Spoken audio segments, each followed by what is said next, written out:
കേരളത്തിലെ 14 ജില്ലകളിൽ വലിയൊരു സമരത്തിന് കേരളത്തിലെ കോൺഗ്രസ് പ്രസ്ഥാനം തുടക്കം കുറിക്കും. ഇനി നിരന്തരമായ സമരമാണ്. ഈ ദുർഭരണത്തിനെതിരായി, ഈ അഴിമതി സർക്കാരിനെതിരായി കേരളത്തിലെ ജനലക്ഷങ്ങളെ പങ്കെടുപ്പിച്ചുകൊണ്ട് ഇന്ത്യൻ നാഷണൽ കോൺഗ്രസ് ആരംഭിക്കുന്ന ഐതിഹാസികമായ സമര പരമ്പരകളുടെ തുടക്കമാണ് ഇന്ന് 14 ജില്ലാ ആസ്ഥാനങ്ങളിലും നടത്തുന്ന സമരം. നിങ്ങൾക്കറിയാം, കേരളത്തെ കഴിഞ്ഞ 9 വർഷം കൊണ്ട് തകർത്തു തരിപ്പണമാക്കിയ ഒരു സർക്കാരാണ് ഈ സംസ്ഥാനം ഭരിക്കുന്നത്. ഞാൻ പലപ്പോഴും പറയാറുണ്ട്, കേരളത്തിന്റെ ഖജനാവ്, അതാണല്ലോ ഒരു സർക്കാരിന്റെ പ്രതിബിംബം. അവിടെ വല്ലതുണ്ടായിട്ട് വേണ്ടേ ക്ഷേമ പരിപാടികൾ നടത്താൻ, വികസന പരിപാടികൾ നടത്താൻ. ആ ഖജനാവ് കാലിയാക്കി എന്നുള്ള ബഹുമതിയാണ് ഈ പിണറായി സർക്കാരിന് നൽകാനുള്ളത്. നമ്മുടെ ഖജനാവ് കാലിയാക്കി. കോടിക്കണക്കിന് രൂപയുടെ കടമാണ് ഈ സർക്കാർ വരുത്തി വെച്ചിരിക്കുന്നത്. 2016 ഉമ്മൻചാണ്ടി അധികാരത്തിൽ നിന്ന് ഇറങ്ങുമ്പോൾ 1.76 ലക്ഷം കോടി രൂപയാണ് കേരളത്തിന്റെ കടം. 10 കൊല്ലം കൊണ്ട് 26 അവസാനിക്കുമ്പോൾ കേരളത്തിന്റെ കടം 6 ലക്ഷം കോടി രൂപയായി മാറ്റാൻ പോവുകയാണ്. സാധാരണക്കാരന്റെ ജീവിതം മുഴുവൻ ഇവർ ദുരിതപൂർണമാക്കി മാറ്റി. നിങ്ങൾക്കറിയാമോ, ആശുപത്രിയിൽ പോയാൽ മരുന്നില്ല. എന്താ കാര്യം? മെഡിക്കൽ സർവീസസ് കോർപ്പറേഷന് സർക്കാർ കൊടുക്കാനുള്ളത് കോടികളാണ്. സ്വകാര്യ ആശുപത്രികളിലെ, സ്വകാര്യ മെഡിക്കൽ ഷോപ്പുകളിലേക്ക് ഡോക്ടർമാർ മരുന്നുകൾ എഴുതി കൊടുക്കുകയാണ് ആശുപത്രികളിൽ ചെല്ലുമ്പോൾ. കോഴിക്കോട് മെഡിക്കൽ കോളേജിന്റെ കാര്യമൊന്നും ഞാൻ നിങ്ങളോട് പറയേണ്ട ആവശ്യമില്ലല്ലോ. ഇത്ര പരിതാപകരമായ അവസ്ഥയിൽ കേരളത്തിലെ മെഡിക്കൽ കോളേജുകളും കേരളത്തിലെ സർക്കാർ ആശുപത്രികളിലും ഇവരാക്കി തീർത്തു. നമ്മുടെ സർക്കാർ കൊണ്ടുവന്ന കാരുണ്യ പദ്ധതി ഇവർ തകർത്തു തരിപ്പണമാക്കി. കാസ്പിന്റെ കാരുണ്യയുടെ കാർഡുമായി ആശുപത്രിയിൽ ചെന്നാൽ അത് സ്വീകരിക്കില്ല. കാരണം ആയിരക്കണക്കിന് കോടി രൂപയാണ് കാരുണ്യ പദ്ധതിക്ക് വേണ്ടി ഈ സർക്കാർ കൊടുക്കാനുള്ളത്. ഇനി മാവേലി സ്റ്റോറിൽ ചെന്നാൽ സോപ്പും ചീപ്പും കണ്ണാടിയും കിട്ടും. പക്ഷെ സബ്സിഡിയുള്ള ഒരു സാധനവും കിട്ടില്ല. കാരണം കോടികളാണ് സിവിൽ സപ്ലൈസ് കോർപ്പറേഷന് സർക്കാർ കൊടുക്കാനുള്ളത്. വിതരണക്കാർക്ക് പൈസ കൊടുക്കാത്തത് കൊണ്ട് സബ്സിഡിയുള്ള ഒരൈറ്റവും വിതരണക്കാർ സപ്ലൈകോയിൽ വിതരണം നടത്തുന്നില്ല. ഇലക്ട്രിസിറ്റി ബോർഡിലെ സ്ഥിതി എന്താണ്? ഇലക്ട്രിസിറ്റി ബോർഡ് നമ്മുടെ ഗവൺമെന്റ് ഭരിക്കുമ്പോൾ ലാഭത്തിലായിരുന്നു. അന്ന് ലാഭത്തിലായ ഇലക്ട്രിസിറ്റി ബോർഡ് 20 പൈസ ഒരു യൂണിറ്റിന് വൈദ്യുതി കുറച്ചു കൊടുത്തു. ആര്യാടൻ മുഹമ്മദ് ആയിരുന്നു വൈദ്യുതി മന്ത്രി, ഉമ്മൻചാണ്ടി മുഖ്യമന്ത്രിയായ. അതുവരെ ഉണ്ടായിരുന്ന ബോർഡിന്റെ കടം കുറച്ചു കൊണ്ടുവന്നു. 2016 നമ്മൾ ഇറങ്ങിപ്പോരുമ്പോൾ വൈദ്യുതി ബോർഡിന്റെ കടം 1000 കോടി രൂപ മാത്രമായിരുന്നു. ഇപ്പോൾ 9 വർഷക്കാലം കൊണ്ട് വൈദ്യുതി ബോർഡിന്റെ കടം എത്രയാണ് നിങ്ങൾക്കറിയാമോ?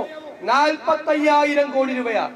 1000 കോടി രൂപയിൽ നിന്ന് 45,000 കോടി അത്രേ പറ്റുള്ളൂ. അതുകൊണ്ട് എന്താ 3 പ്രാവശ്യം വൈദ്യുതി ചാർജ് കൂട്ടി. നിങ്ങൾ എന്തെങ്കിലും കേരളത്തിന്റെ ചരിത്രത്തിൽ കേട്ടിട്ടുണ്ടോ ഒരു വൈദ്യുതി ചാർജ് കൂട്ടാനുള്ള ഒരു ഉത്തരവ് ഇറങ്ങുമ്പോൾ ആ ഉത്തരവിൽ 2 പ്രാവശ്യം വൈദ്യുതി ചാർജ് കൂട്ടുന്നത്? നവംബറിലും കൂട്ടി, മാർച്ചിലും കൂട്ടി, ഏപ്രിലും കൂട്ടി. ഏപ്രിൽ കൂട്ടിയിട്ട് അറിഞ്ഞിട്ടില്ല, കാരണം ബില്ല് വന്നിട്ടില്ല. ബില്ല് വരുമ്പോ അറിയും. ഒറ്റ ഉത്തരവിൽ 6 മാസക്കാലത്തെ ഇടവിട്ട് 2 പ്രാവശ്യം കൂട്ടി. ഇനി എല്ലാ 3 മാസം കൂടുമ്പോഴും കൂട്ടിക്കൊണ്ടിരിക്കും. എന്നാലും വൈദ്യുതി ബോർഡ് രക്ഷപ്പെടില്ല. അവിടെ മുഴുവൻ അഴിമതിയാണ്. എന്താ അഴിമതി? 4 രൂപ 27 പൈസക്ക് ഒരു യൂണിറ്റ് വൈദ്യുതി മേടിക്കാൻ കരാറുണ്ടാക്കി നമ്മുടെ സർക്കാർ. 4 രൂപ 27 പൈസക്ക് നമ്മുടെ ഗവൺമെന്റ് അത് വാങ്ങിച്ചു. 25 കൊല്ലത്തേക്കുള്ള കരാറാണ് നമ്മുടെ സർക്കാർ ഉണ്ടാക്കിയത്. 4 രൂപ 27 പൈസ, അത് 29 വരെ വരും. 27 തൊട്ട് 29 പൈസ വരെ. ഒരു 2 കൊല്ലം മുമ്പ് ഇവര് മേടിച്ചുകൊണ്ടിരുന്നു. പെട്ടെന്നൊരു സുപ്രഭാതത്തിൽ പറയുന്നത് അഴിമതിയായിരുന്നു. അതുകൊണ്ട് അത് റദ്ദാക്കി. അപ്പൊ റദ്ദാക്കിയപ്പോൾ നമ്മൾ പ്രതികരിക്കണം. ഞാൻ പ്രതികരിക്കാനില്ല. കാരണം 4 രൂപ 29 പൈസക്ക് മേടിച്ചിരുന്ന വൈദ്യുതി കരാർ അഴിമതിയായിരുന്നുവെങ്കിൽ ഒരു പുതിയ കരാർ ഉണ്ടാക്കി 1 പൈസ കുറച്ചാൽ മതി. 1 പൈസ യൂണിറ്റ് നല്ല ലാഭമാണ് അല്ലെ? 1 പൈസ കുറയ്ക്കട്ടെ എന്ന് പറഞ്ഞു. എന്താ സ്ഥിതി എന്ന് നിങ്ങൾക്ക് അറിയാമോ? എന്താ സ്ഥിതി? 4 രൂപ 29 പൈസ ഉണ്ടായിരുന്ന വൈദ്യുതി കരാർ റദ്ദാക്കി. എത്ര രൂപയ്ക്കാണ് ഇപ്പൊ വൈദ്യുതി മേടിച്ചുകൊണ്ടിരിക്കുന്നത്? 8 രൂപ മുതൽ 12 രൂപ വരെ. 3 ഇരട്ടി 12 രൂപ വരെ. 4 രൂപ 29 പൈസക്ക് കിട്ടിയിരുന്ന വൈദ്യുതി ഇപ്പോൾ മേടിക്കുന്നത് 8 രൂപ മുതൽ 12 രൂപ വരെ. വലിയ കടമൊന്നുമില്ല. ഡെയിലി ഒരു 20 കോടി രൂപ കടം ഇതിന്റെ പുറത്തും മാത്രം. ആരുടെ കയ്യിൽ നിന്ന് ഈടാക്കണം ഈ പൈസ? ഇപ്പൊ 2 കൊല്ലമായി എത്ര കോടിയായി ബാധ്യത? ആരാണ് ഈ വൈദ്യുതി കരാർ റദ്ദാക്കിയത്? അദാനിക്ക് വേണ്ടിയിട്ടാണ്. അദാനിയുടെ കമ്പനിയിൽ നിന്ന് വൈദ്യുതി മേടിക്കാൻ വേണ്ടിയിട്ടാണ് ഉമ്മൻചാണ്ടിയുടെ കാലത്തുണ്ടാക്കിയ വൈദ്യുതി കരാർ റദ്ദാക്കി കോടികളുടെ അഴിമതി നടത്തി 12 രൂപയ്ക്ക് വൈദ്യുതി മേടിക്കുന്നത്. മന്ത്രി വാസവൻ പറഞ്ഞല്ലോ വിരിഞ്ഞത്ത്, അദാനി ഞങ്ങളുടെ പാർട്ട്ണറാണ്. ആ കേരളത്തിലെ കമ്മ്യൂണിസ്റ്റ് പാർട്ടി, ഞാൻ വെറുതെ എല്ലടോ ഇടയ്ക്ക് ചോദിക്കണത് രാജീവ്, ഇടയ്ക്കിടയ്ക്ക് ചോദിക്കില്ലേ, നിങ്ങൾ എന്ത് കമ്മ്യൂണിസ്റ്റ് ആണ്? നിങ്ങൾ ഇടതുപക്ഷമാണോ? നിങ്ങൾ തീവ്ര വലതുപക്ഷമാണ് എന്ന് ഞാൻ പറയുമ്പോൾ ഒരു ചൂടാവും പിണറായി വിജയൻ. അപ്പൊ കറക്റ്റ് അല്ലേ? അദാനി പാർട്ട്ണറാത് ഏതെങ്കിലും കമ്മ്യൂണിസ്റ്റ് പാർട്ടി അദാനി പാർട്ട്ണറാവോ? ടാറ്റായ്ക്കെതിരെ, ബിർളക്കെതിരെ, ഗോയങ്കക്കെതിരെ പണ്ട് മുദ്രാവാക്യം വിളിച്ചിരുന്ന കേരളത്തിലെ കമ്മ്യൂണിസ്റ്റുകാർ നാണിച്ച് തലതാഴ്ത്തുകയാണ്. പിണറായി വിജയന്റെ പാർട്ട്ണറാണ് അദാനി. ആളെ കുറിച്ച് ഞാനൊന്നും പറയുന്നില്ല, കേട്ടാ നിങ്ങൾ തലചുറ്റി വീഴും. അദാനിയെ പറ്റി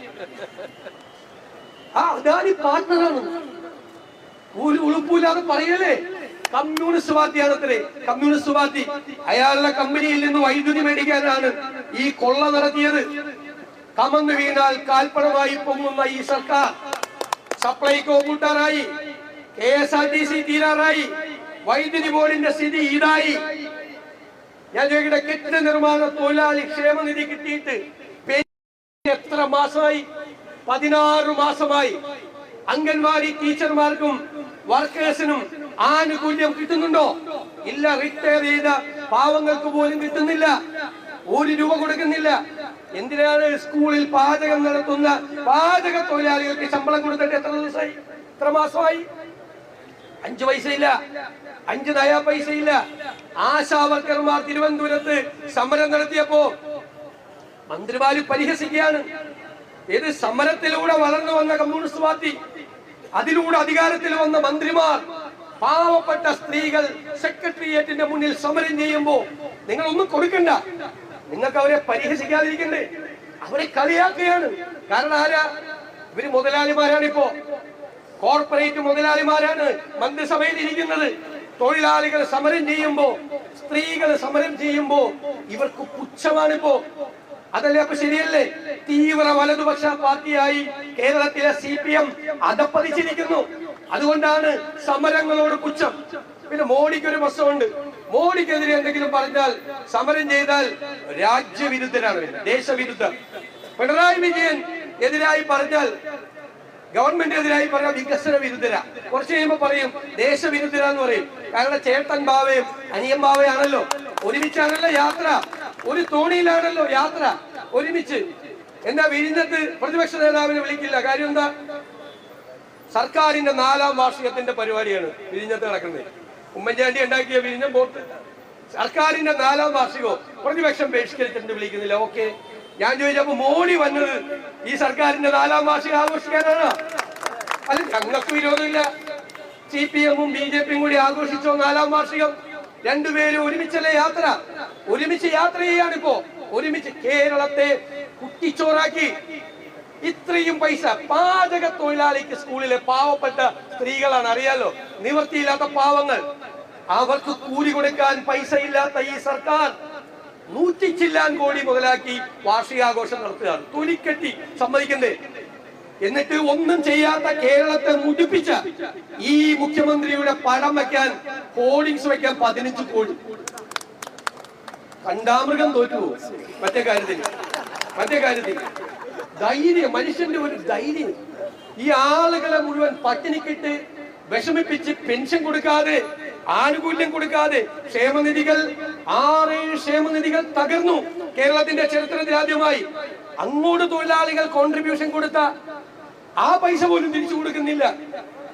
വേൾഡ് ബാങ്ക് 144 കോടി കൊടുത്ത ഒരു പദ്ധതിക്ക് അത് അടിച്ചു മാറ്റി. അത് കാണാനില്ല ഇപ്പൊ എവിടെയാണ്. മുഴുവൻ ട്രഷറിയിൽ ഏത് പൈസ വന്നാലും അപ്പൊ കൊണ്ടുപോകും. തദ്ദേശ സ്വയംഭരണ സ്ഥാപനങ്ങൾക്ക് 3 ഗഡുവായിട്ടാണ് പൈസ കൊടുക്കുന്നത്. കഴിഞ്ഞ കൊല്ലം ആദ്യം ഓഗസ്റ്റിൽ കൊടുത്തു, ആദ്യത്തെ കൊടുത്തു, രണ്ടാമത്തേത് ഓഗസ്റ്റിൽ കൊടുക്കണം, ഡിസംബറിലാണ് കൊടുത്തത്. കൊടുത്തതിന്റെ പിറ്റേ ദിവസം എന്ത് ചെയ്യുന്ന വെച്ചാൽ ആ ട്രഷറി നിയന്ത്രണം ഏർപ്പെടുത്തി. സാധനം പോയില്ലേ, കിട്ടൂല പൈസ. മൂന്നാമത്തെ ഗഡു കൊടുത്തു. എപ്പോഴാണെന്നറിയോ? മാർച്ച് 23-ന്. തലേ ദിവസം ട്രഷറി അടച്ചു. അപ്പൊ ഞാൻ നിയമസഭയിൽ പറഞ്ഞു, ഇതിനാണ് അലഭ്യ ലഭ്യശ്രീ യോഗം എന്ന് പറയുന്നത്.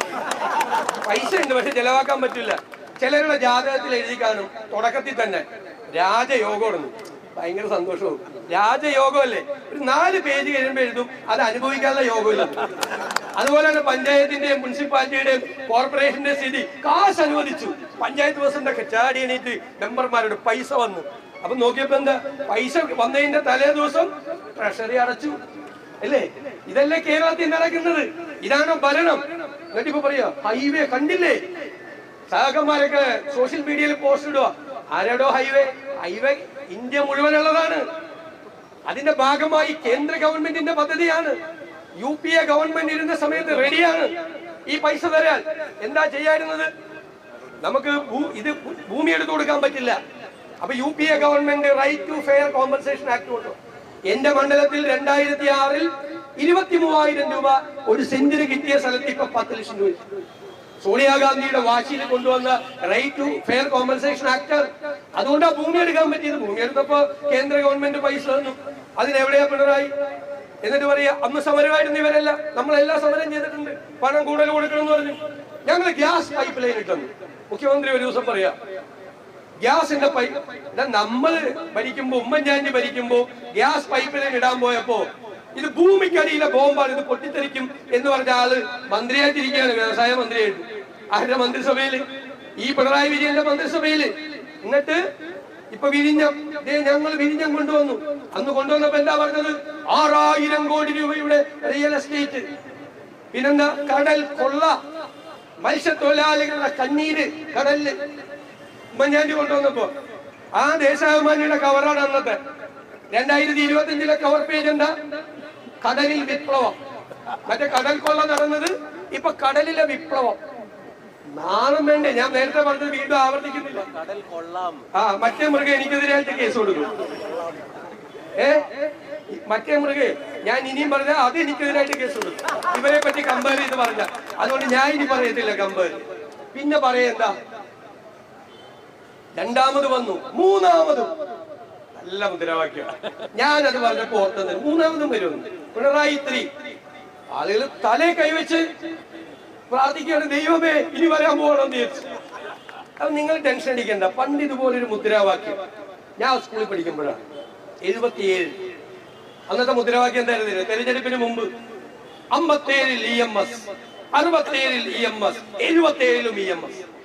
ഭയങ്കര മുദ്രാവാക്യം, ഭയങ്കര പ്രകടനം, ഭയങ്കര ബഹളം. ഇതുപോലെ പിണറായി 3 പറഞ്ഞതുപോലെ 57-ൽ EMS, 67-ൽ EMS, 77-ലും EMS. തെരഞ്ഞെടുപ്പ് റിസൾട്ട് വന്നപ്പോ 140-ൽ 111 സീറ്റ് അന്നത്തെ ഐക്യജനാധിപത്യ റെക്കോർഡാണ്. ഇതുവരെ കിട്ടിയിട്ടില്ല അത്ര. EMS ആലത്തൂരിൽ കഷ്ടിച്ച് ജയിച്ചു. ആരായിട്ടാണ്? VS വിജയരാഘവൻ, ചെറുപ്പക്കാരനാണെന്ന് നമ്മുടെ VS. അപ്പൊ EMSനെ ജയിച്ചു കഴിഞ്ഞപ്പോ ഇടിക്കാൻ ഒരു വലിയ മാല തയ്യാറാക്കി വെച്ചിട്ടുണ്ട്.